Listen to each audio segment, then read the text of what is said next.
I got up nice and early this morning to go to the car boot sale, but it's been cancelled because it chucked it down with the rain last night. So I'm going to maximise on being up nice and early and go and grab the rear seats. Hope they've not been eaten by rats, and see where I get up to with those, and hope that I can remember where all the little bits and pieces went. What I have done quite fortuitously was to label all of the bags.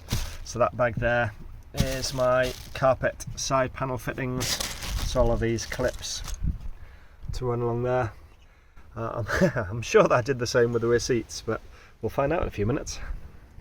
There's a little bit of bubble in there, so when the windows are pulled out, when the car is painted, I must, all of this of course I'll pull out anyway, this trim, but I'll get him to look at that area there, particularly there. It's all surface stuff, there's nothing I don't think is sinister. It's been obviously that way for quite some time, but it's needing to be looked at. So these are some of the simple little stumbling blocks, refitting all of this. The bolt for the seatbelt, driver's seatbelt, that is going in there, it's just ever so slightly tight a squeeze, and it's simply because there's quite a bit of sound deadening there, so I'm just going to trim a little bit there just to enable the carpet to push back that little bit further. Just trimmed a little bit out of there, not a huge amount. It's these pieces, but it does allow that carpet to now sit flush back to the sill, which is what I need for the reach on the bolt. That's the first part of the rear seats in, the seat base. Now for the backrest, and with a very satisfying clunkety click, that's the rear squab in place.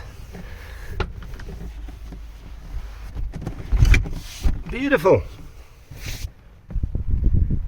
Yes, it is feeling pretty good. Well, I do believe we're pretty much there. Not everything in fully, of course.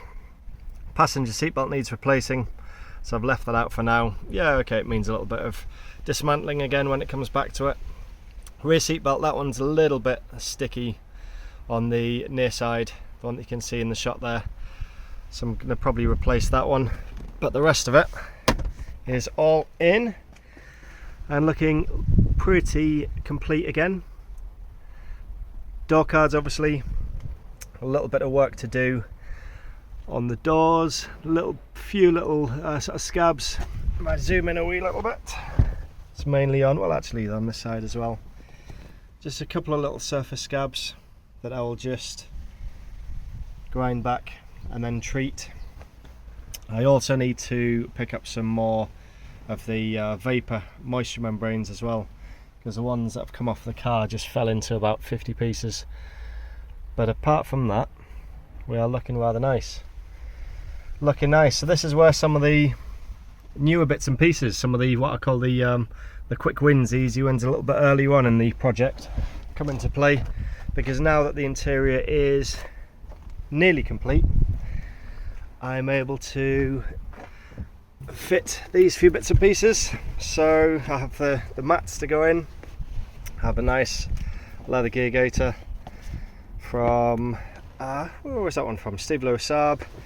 These, I'll show you, I fitted one of these, but I'll do a quick little video on those. These always break the press buttons for the seatbelt release, and they're super simple to fit, and they make a big difference. One of them particularly has holes in it. The stereo gear, the choice of course, as in a much earlier video, is to refit the period correct graphic and head unit, which is tucked in there, but I do have a couple of other options as well. Where's my head unit? There's another graphic, slightly different graphic, and the head unit in that box. Some of my other options, now this I'm a bit of a slut when it comes to hi-fi stuff in cars, or stereo gear just generally. This Nakamichi CD400, I bought this back in 2003 for my 9000 Aero. It was ex-display in Halfords, and I paid something silly for it, like £128 or something ridiculous as an ex-display. Beautiful, beautiful unit. That has been in quite a few of my cars over the years now. The other option is I have an absolutely unused, nearly period correct, it's not quite, it's a couple of years too new, but a really lovely Alpine unit that I might fit. Or failing that, I have, this is the same head unit cassette deck that I have in my Lancia, which is entirely period correct for Lancia, so pretty much good enough for this one. That's an Alpine 9292 LS, a really nice head unit. So I'll have a little play around and see what is going to work out of those. But nice to see it back together. I'm just making us up a mental note of a few bits and pieces I need. So that trim there needs replacing, that one's bust. What else? A couple of little trim bits on the inside. I'm going to replace these rubbers as well. They're fine, but you know, obviously the original, I want to try to keep everything as dry as possible. I've got my rear headrest to go back in, that's at the upholsterers at the moment. What else, whilst I'm doing a little checklist for myself, dashboard here, that's cracked, so that needs replacing. This I should imagine had an unleaded only badge in there, which I'd like to actually replace just to make it correct for how the car was manufactured. The dash top, the retrimmers, they actually repair these as well. They fill them, paint them. The roof switch wire in there, even though the roof works absolutely fine. Notice that that wire is a little bit frayed, it must have been caught on something at some point, and that clip as well is missing on that side, so I'm going to hunt down another switch, even though it clips in okay. The illumination for the ignition switch isn't working, so I need to look at that. The buttons for the windows are looking a little bit worn, so I'll dig out a couple of those as well. What else? And then it's just silly little fiddly bits.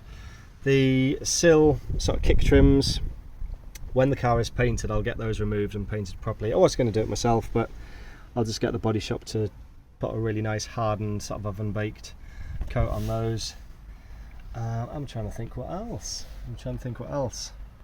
Oh yeah, there is. Always back round to the rear seats.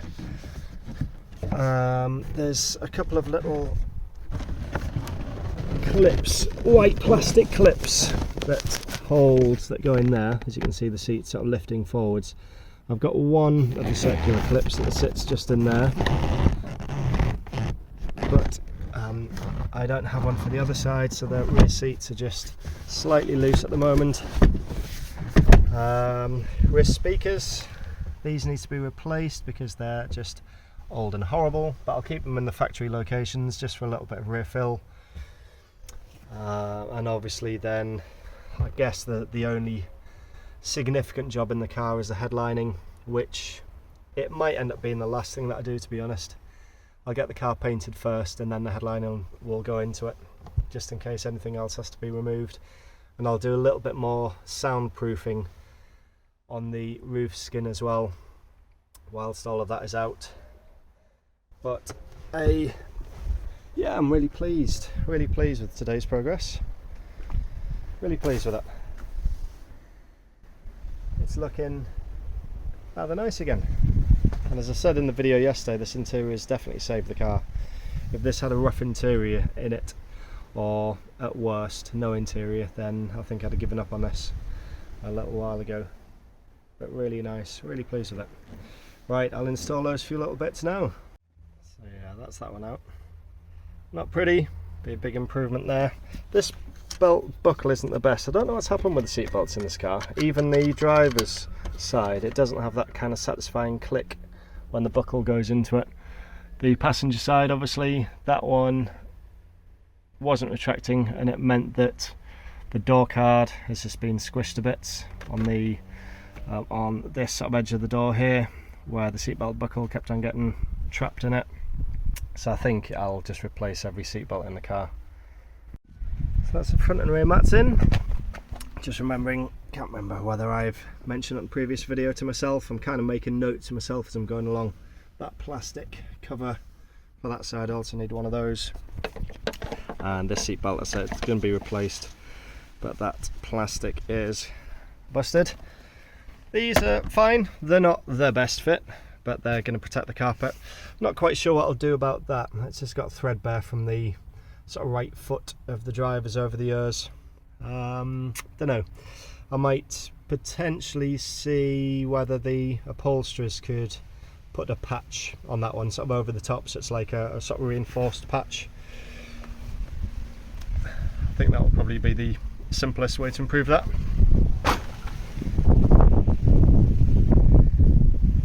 So I marked my stereo units, so this is period correct for the 1988 to 1991, so that one will slot in there, and the head unit will sit up in the top. So EQ just in loose for the moment, and just before I slot this one in, I'll just show you, this was a bit of a, again, maybe in the grand scheme of things, a slightly extravagant purchase, but it is absolutely mint. A really, really nice unit, looks like it's barely been used. So again, just going to pop that one in loose for now. There's a guy on YouTube that if you provide your serial number for the stereos, he can provide the codes for them. So I'll give him an email and see if we can get that one sparked up and running. I've got another identical unit to that, not as in quite good condition, but hopefully both of those will play ball at some point very soon. So there we have it, that'll do for now. Gonna get cleaned up and head out to a barbecue with a friend. So I shall say au revoir for now and see what the rest of this week brings. Take care, people, and as always, thank you for watching. If you've not yet subscribed, please do like and subscribe, and I'll provide you some more updates very soon. See you, people, have a great rest of the day.